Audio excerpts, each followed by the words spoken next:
A new CBS News poll finds 64% of Americans think President Trump isn't focused enough on lowering prices. A majority also say the president is too concerned with tariffs.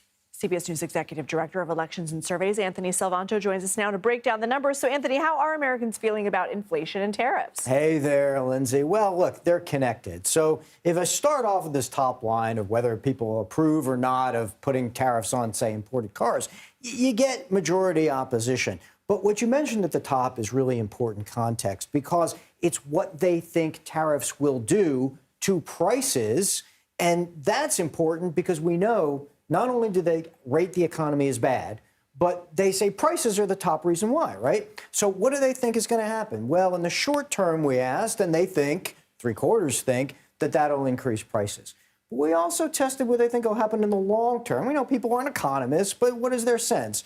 Because the administration's argument is that this will have a longer-term payoff, short-term loss, right? long-term gain. Exactly, but you still see people gravitate towards the idea that they'll increase prices in the long term, too. So what does that do? It comes back to what you mentioned at the top. It's what they want to see the White House working on. They want to see them lowering prices or trying to, but they think too much emphasis on tariffs, and that's the reason why. And we know judges have temporarily blocked some of the president's actions. How do people feel about them?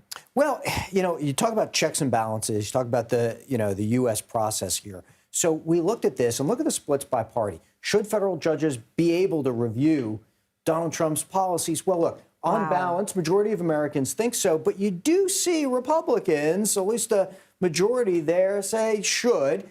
They're in agreement with the general public there, but you do see a sizable number, then 4 and 10, that say should not. The other thing that we looked at was, there is some movement on the right to say ought they impeach judges who rule against Donald Trump. That's some rhetoric we've heard. Yeah, it is. And on that front, you do see a majority of Republicans saying, yeah, they might support those kinds of efforts. So for the base, right, sometimes it's an abstraction, what should happen, and sometimes people just say, well, what gets me the policy that I want? But mixed in there, especially among the base, is some support for that idea. I know this is your bread and butter. You look at this stuff all the time, but the ideological split to me is wild in the last 2 slides that you showed us. So how do people view the president's program to deport illegal immigrants? Well, here is a place, we talked about the economy, and I'll rewind to that for a second because it's a place where his numbers have been trending a little bit down.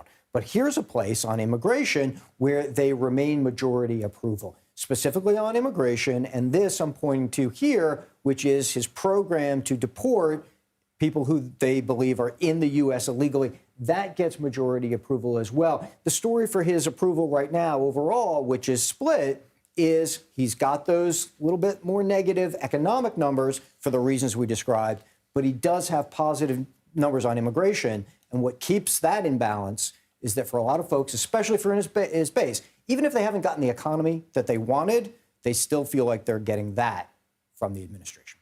Anthony Salvanto, fascinating. Thank you.